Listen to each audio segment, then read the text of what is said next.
샬롬, 여러분 주님의 평강이 넘치시기를 바랍니다. 우리 가난 복지마을 소식을 잠깐 소개하고자 합니다. 겨울철 돼가지고 우리 요양원의 어르신들 또 종사자들 가운데 자가 키트 하니까 이 코로나 양성 반응자가 나오고 있습니다. 특이한 것은 분명히 백신 접종을 얼마 전에 다 마쳤음에도 불구하고 이렇게 양성 반응이 보인다는 게 잘 이해가 되질 않습니다. 그런데 한 가지 특이한 점은 양성 반응 보인 자들 살펴보면은 뭐 이전처럼 그렇게 심한 증세가 없어요. 어르신들은 또 식사도 잘하시고 잠도 잘 주무시고 큰 고통이 느끼지도 않는 볼 수 있습니다. 근데 종사자 중에서는 이 목소리가 잠겨가지고 조금 고생을 하고 하루 이틀 또 이렇게 쉬는 분도 있고 그렇습니다. 아마 이런 상황 겨울철 오니까 또다시 코로나가 확진 추세에 있는 것 같은데 여러분들께서도 금년 겨울철 감기 예방을 위해서나 또 코로나 감염을 위해서도 마스크 잘 쓰시고 손 소독도 잘 해주시면 예방이 되지 않을까 생각합니다. 건강이 있기를 기원합니다. 자, 그럼 우리는 또 통성경학교 6번째 성경 전도를 계속해 살펴보도록 하겠습니다. 오늘 내용은 성경 전도 가운데 37과 선지자와 5대 제국 이런 내용을 알고 우리가 이 얘기할 때 듣는 사람들에게 상당한 관심을 끌게 할 수가 있습니다. 특별히 우리 성도들도 이사야서나 예레미야서, 다니엘서, 뭐 또 중간사 그리고 신약 세례요한 여기에서 항상 이 선지서를 이해할 때는 당시 이사야 선지자는 아수르 제국을 배경으로, 예레미야서는 바벨론 제국 배경으로, 다니엘은 페르시아 제국 배경, 그리고 중간사 헬라 제국 배경, 그리고 세례요한 예수님 로마 제국 배경이다 하는 것을 이해하시면 좋겠어요. 그러면서 특별히 하나님께서는 이 선지서를 통해서 또 5대 제국을 통해서 세상 제국이 크고 화려하고 영원한 것 같지만 결코 그렇지 않다는 것입니다. 다 하나님이 정한 때에 다 소멸되고 맙니다. 그러나 제사장 나라 그리고 하나님 나라는 영원하다. 이런 메시지도 우리에게 잘 보여주고 있어요. 그리고 또한 제사장 나라 거룩한 시민이 될 때 하나님이 함께 하심으로 이 제국을 능가할 수 있지만, 그러나 하나님을 경외하지 아니하고 거룩한 시민의 삶을 살지 못할 때 이런 제국을 통해서 오히려 침략을 당하고 수탈을 당하고 포로가 되고 고통을 겪게 되는 이런 것도 보여주고 있다 하는 것입니다. 특별히 제사장 나라와 제국 뭐 틀림없습니다. 세상 제국은 영원하지 않습니다. 제사장 나라 영원합니다. 물론 하느님 나라를 통해서. 그래서 성경과 5대 제국 이런 메시지를 우리가 잘 이해하면 도움이 되겠습니다. 제사장 나라는 하나님의 용서, 이웃과 나누는 민족과 평화가 있는 곳이라면, 제국은 성을 공격하여 뺏어야 합니다. 그리고 또한 식민지를 노예 제도로, 그리고 물질주의 번성을 추구하고 있습니다. 그래서 하나님께서는 이 선지자들과 5대 제국을 통해서 하나님의 메시지를 분명히 알게 합니다. 사단이 예수님을 시험할 때도 세상 만국의 영광을 보여 내게 절하라 했지만 예수님은 오직 하나님만 섬기라 하였느니라. 왜냐하면 제국은요 영원하지 않습니다. 그러나 하나님의 나라는 영원합니다. 드디어 예수님께서 로마 제국 치하에 오셔가지고 십자가에 못 박혀 죽으심으로 제사장 나라가 이제 하나님 나라에 당겨지고, 그리고 그때부터 하나님 나라가 이루어지기 시작한 것을 알 수가 있습니다. 자, 제사장 나라. 바로 세상을 하나님께로 인도하는 그 사명을 받은 것이 제사장 나라의 특징이요. 또 뿐만 아니라 하나님을 경외하고 하나님의 법을 따라 사는 것이 제사장 나라 거룩한 시민의 특징이다. 그래서 하나님이 출애굽기 19장에 세계가 다 내게 속하였나니 너희가 내 말을 잘 듣고 내 언약을 지키면 너희는 모든 민족 중에 내 소유가 되겠고 너희가 내게 대하여 제사장 나라가 되며 거룩한 백성이 되리라. 그러니까 이 제사장 나라 거룩한 백성은 반드시 하나님만 통치자로 섬기고 하나님의 법, 하나님의 명령을 따라 살아야 하는 것입니다. 그래서 하나님은 모세와 같은 선지자를 통해서 또 말씀하시고, 그리고 특별히 다윗은 참으로 이스라엘의 지금도 상징적인 위대한 왕이었지만 그는 세상 제국을 추구하지 않았고 정말 제사장 나라 거룩한 시민의 삶의 모범을 보인 자로 왕정 500년에 참 모범된 그런 인물로 하나님이 인정하신 것을 보여주고 있습니다. 자, 그러면 이제 우리가 구약의 선지서와 제국에 대해서 첫 번째 이사야와 아수르 제국인 것입니다.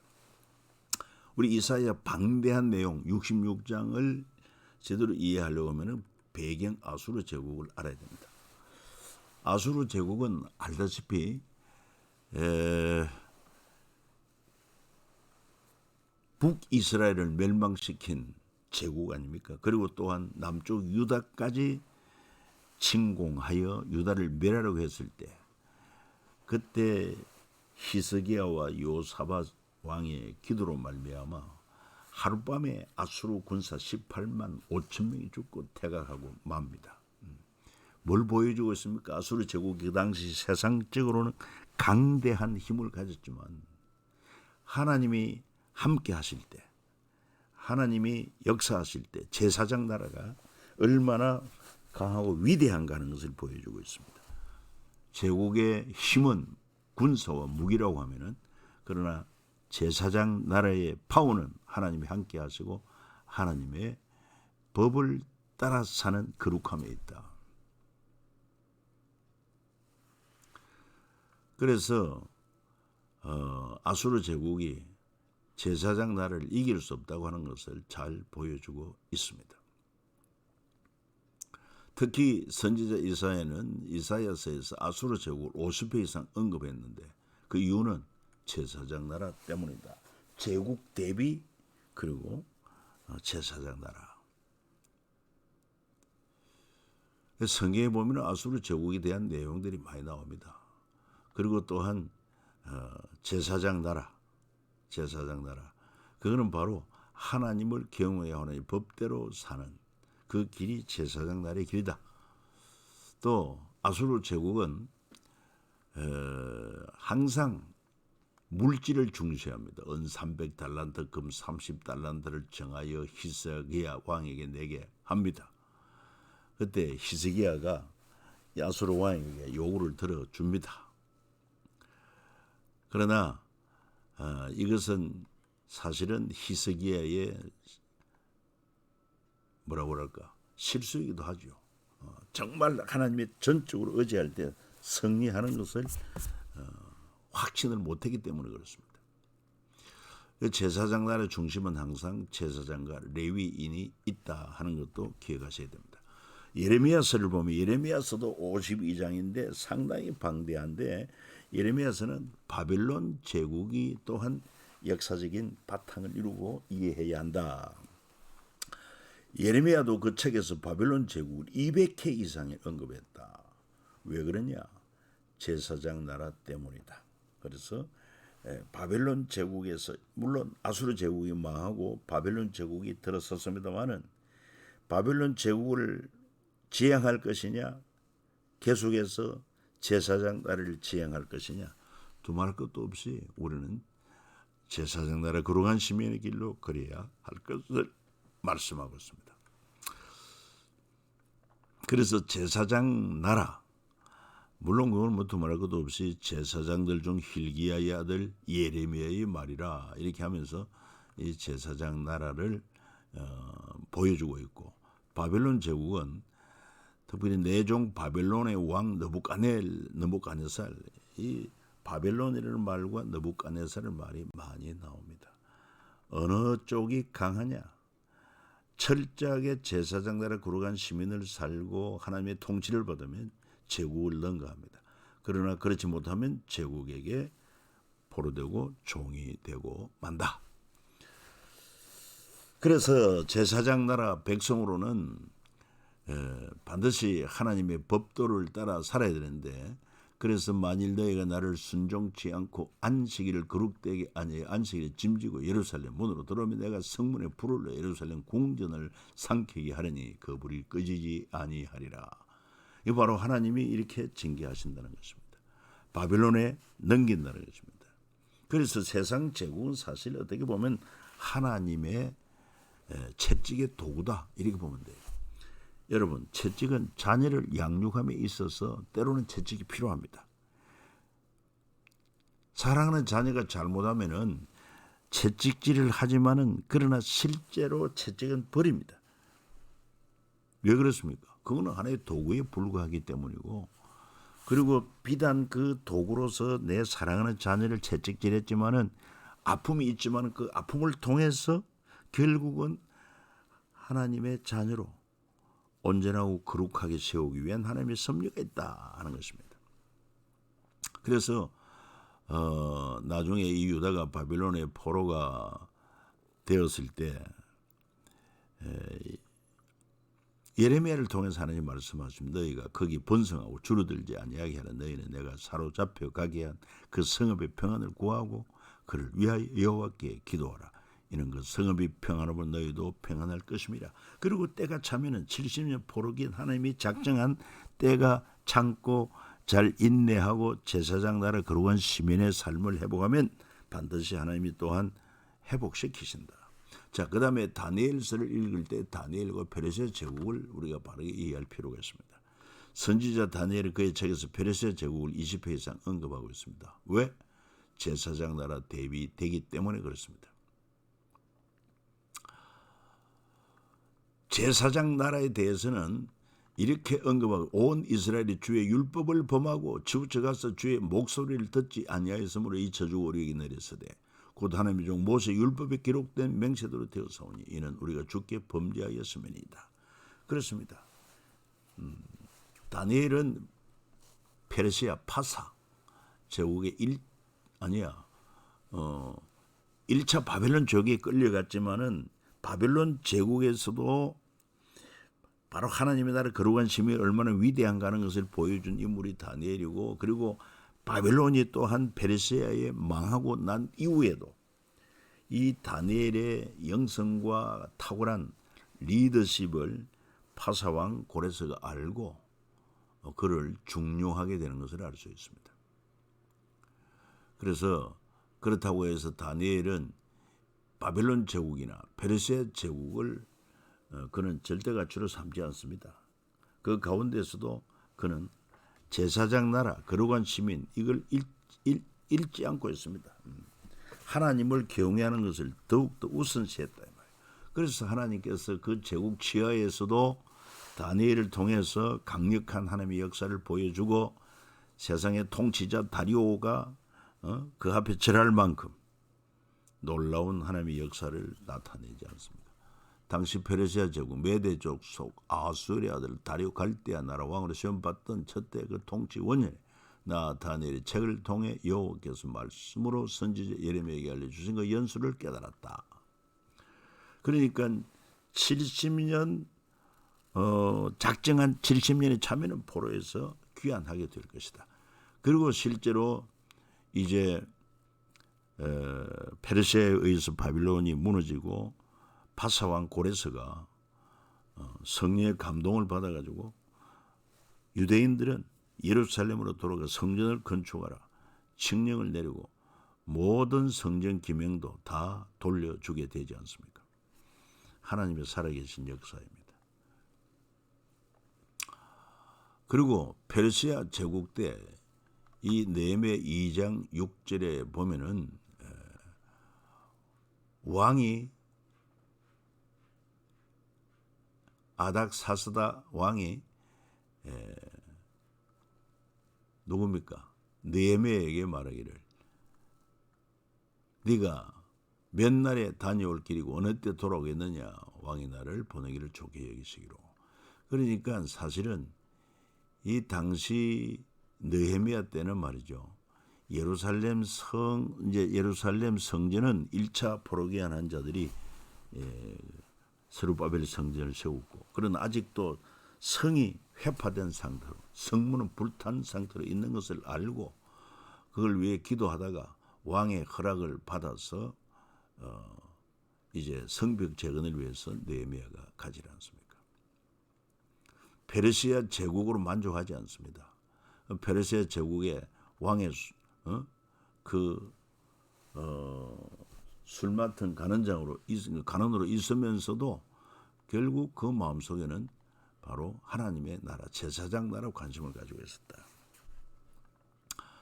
그리고 또 느헤미야는 이 예루살렘으로 와서 성벽 재건을 위해 있을 동안에 예루살렘에 살며 물고기 두로 사람들이 말이죠. 안식일에 유다 자손에게 물건을 팔 때 유다의 모든 귀인들을 꾸짖 그들의 일에 너희가 어찌 이 악을 향하여 안식일을 범하느냐? 왜 우리가 바빌론에 포로되고 왜 우리가 이렇게 성전이 불타고 성벽이 무너지고 성문이 소화되는 이런 수치를 당하게 되느냐? 그게 바로 하나님을 경외하지 않고 하나님의 법도를 지키지 아니했기 때문에 아니냐? 책망합니다. 그리고 말라기에서 가서도 저들이 바벨론에서 포로로 귀환은 했지만은 성전을 건축하고 성벽을 재건했지만 그러나 아직도 그 정신이 온전하게 하나님께로 돌아오질 않습니다. 그래서 구약의 마지막 선지자 말라기를 통해서 너희가 눈먼 희생 제물을 바치는 것이 어찌 악하지 아니하며, 그래서 결국 하나님께서 400년 동안 침묵을 지킨 것을 알 수 있습니다. 그 400년 그 중간기 가운데 예루살렘 성전에 대한 사건과 헬라 제국, 특별히 당시 유대는 헬라 제국 통치 아래 전반기 122년, 그래도 그때는요 이 이집트 중심의 남방왕 토톨레미가 그 알렉산드리아 거대한 도서관의 책들을 수집하는데 유대인이 가지고 있던 모세 오경을 헬라어로 번역하는 그런 큰 역사가 있었습니다. 이게 바로 모세 오경의 세계화, 율법의 세계화 이렇게도 볼 수 있습니다. 자, 그러나 그 후에 이제 북방왕 또 이 헬라 북헬라가 통치하게 될 때, 그때 안티오쿠스 에피파네스라고 하는 그런 왕에 의해서 성전이 더럽힘을 당하고 그리고 또한 유대인들이 핍박을 받게 됩니다.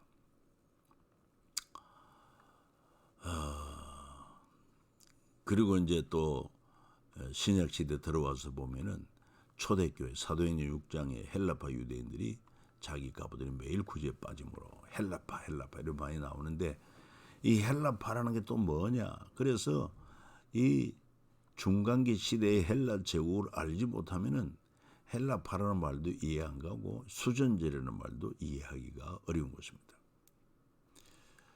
그래서 예루살렘에 수전절이 이르니 이 수전절도 북헬라 왕 에피파네스가 애굽을 정벌하러 갔다가 대패하고 돌아오면서 예루살렘 성전을 더럽히고 그리고 유대인들을 박해하고 했습니다. 이런 것 때문에 결국은 마카비 혁명이 일어나게 되고, 그래서 이 헬라인들이 쫓겨가고 유다가 한 80년 동안 하스몬 왕조가 유지되는 그런 역사가 있게 된 것을 볼 수 있습니다. 마지막 로마 제국과 선지자 세례요한 그리고 십자가. 세례요한은 로마 제국 때 부름을 받았습니다. 왜? 제사장 나라와 하나님 나라 때문이고, 신약 성경에서 로마 제국과 관련된 내용이 500회 이상 언급되고 있다. 그러니까 로마 제국을 이해하지 못하고는 신약 성경을 잘 알 수가 없어요. 그 바로 로마 제국 통치 아래 예수님이 태어나고 세례요한이 활동하고 했기 때문에 로마 제국을 알 필요가 있다. 그래서 디베레 황제가 통치한 15해, 그리고 빌라도 유대 총독으로 헤롯이 갈릴리 분봉을 있을 때 바로 사가랴의 아들 요한에게 하나님 말씀이 임했다. 그리고 제사장 나라 하나님 나라에 대해서는 세례 요한이 말하기를 회개하라, 천국이 가까이 왔다. 또 요한이 예수께 자기에게 나오심을 보리도 보라, 세상 죄를 지고 가는 하나님의 어린 양이로다. 그래서 이 로마 제국의 통치 아래 바로 선지자 세례 요한이 태어나고 예수님이 태어나고 그리고 주님이 십자가 못 박히고 죽으시고 부활하고, 그래서 로마 제국의 배경을 알지 못하고는 신약도 온전히 이해할 수 없다는 것 아닙니까? 자, 그래서 이 유대인들이, 특히 유대 종교 지도자들이 예수님을 시기하고 또 질투하고 죽이려고 하여 예수님을 고발합니다. 이틀이 지나면 유월절이라 인자가 십자가 못 박기 위해 8일이라 하시더라.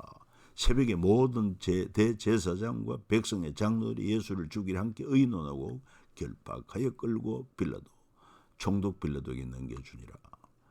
그래서 결국은 무죄한 예수님을 이 유대인들의 선동으로 말미암아 결국 빌라도는 정치적인 결단으로 예수님을 사형 언도하고 십자가에 못 박히게 넘겨줬다 그랬습니다.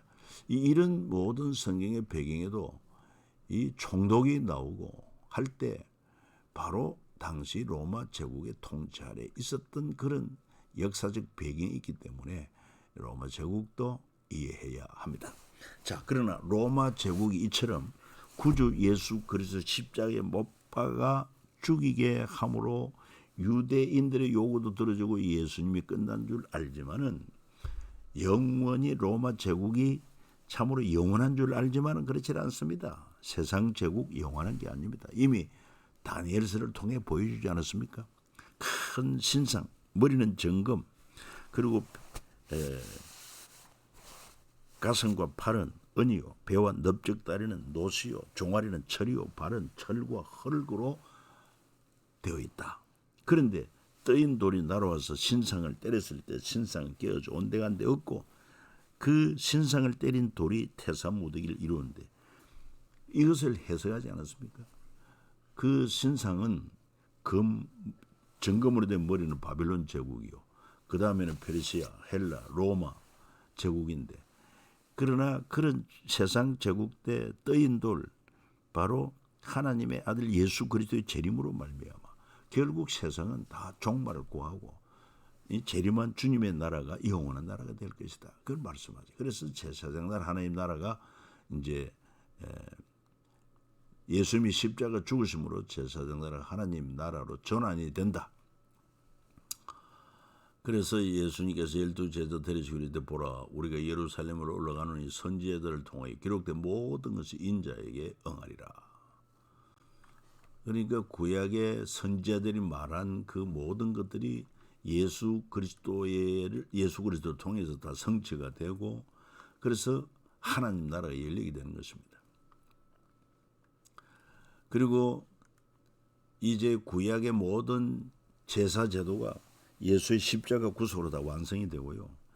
그 다음에 성전도 사람의 손으로 지은 성전 제도도 다 완성이 되고, 그리고 제사장도 사람이 세운 대제사장도 완성이 되고, 예수님이 영원한 대제사장. 그래서 그리스도께서는 장래 좋은 일에 대제사장으로서 손으로 짓지 아니한 곧 이 창조에 속하지 아니한 더 크고 온전한 장막으로 말미암아 염소와 송아지 피로 하지 아니하고 오직 자기 피로 영원한 속죄를 이루사 단번에 성소에 들어가셨느니라. 진정한 성소, 바로 천국 성소를 말하는 것입니다. 그래서 예수님이 오셔서 다 이루었다고 할 때에 이 제사장 나라 법이 다 십자가를 통해서 이루어진 것입니다. 더 이상 우리가 죄산 받기 위해서 구약시대처럼 성전에서 짐승의 피로 제사 드릴 필요가 없습니다. 짐승이 아닌 완전한 하나님이시고 완전한 인간이신 예수 그리스도께 생명되는 피 흘려 주심으로 우리 죄값을 단번에 영원히 속죄하시고 다시 부활하심으로 말미암아 죽음도 이기시고, 그래서 확실한 인류의 구세주로서 인간의 근본 문제인 죄와 죽음 문제의 해결한 구원자로서 확실한 증거를 보여주고, 예수를 믿으면 하나님의 자녀가 되고 하나님 나라 백성 되고 죄 때문에 잃어버린 천국에서 영생 복락을 회복하게 된다 하는 하나님의 나라. 율법과 선지자는 요한의 때까지 구부되는 하나님 나라 복음이 전파되어 사람마다 그리로 침입하느니라. 그래서 바울도 하나님 나라를 증언하고 모세 율법과 선지자의 말을 가지고 결국은 하나님 나라. 너희는 택한 족속 여왕 같은 제사장들이요 거룩한 나라에 그의 소유된 백성이다. 예수 그리스도 안에서 우리가 이제 왕 같은 제사장들이 되었고, 사실은 제사장 구약 시대에는 아무나 제사장이 안 됩니다. 오직 레위 지파 그 가운데서도 고핫 자손만이 제사장이 될 수 있고 대제사장이 나오는 거예요. 그런데 이제 예수 그리스도 안에서 우리가 왕 같은 제사장이 되었어요. 만인 제사장이 되었어요. 그런데 아직도 유대인들은 이 사실을 모르고 믿지를 않아요.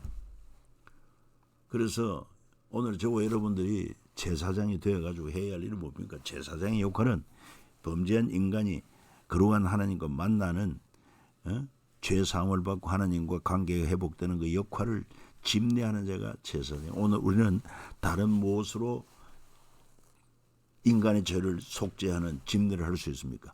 복음을 증거해서 그들로 하여금 믿음으로 말미암아, 그래서 교회 와서 예수를 세례를 받고 그렇게 함으로 말미암아 이 제사장의 역할을 감당하는 것입니다.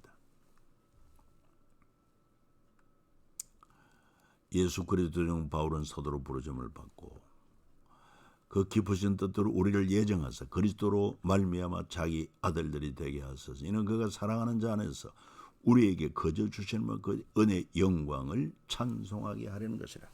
그래서 우리의 삶은 먹든지 마시든지 뭘 하든지 하나님께 영광 돌리는 삶이요, 특별히 구약의 제사장들의 역할 온 세계 민족을 주님께로 이제 진정한 하나님 나라가 완성되었으니 오직 복음을 통해서 만민에게 복음을 증거하여 그들로 하여금 하나님의 택한 자들이 다 주께로 돌아와 하나님 나라를 온전하게 이루는 게 이것이 오늘 우리의 사명이고, 그리고 이것이야말로 세상 제국은 유한하나 하나님 나라는 영원하다, 이런 메시지를 우리에게 분명히 보여주는 것입니다.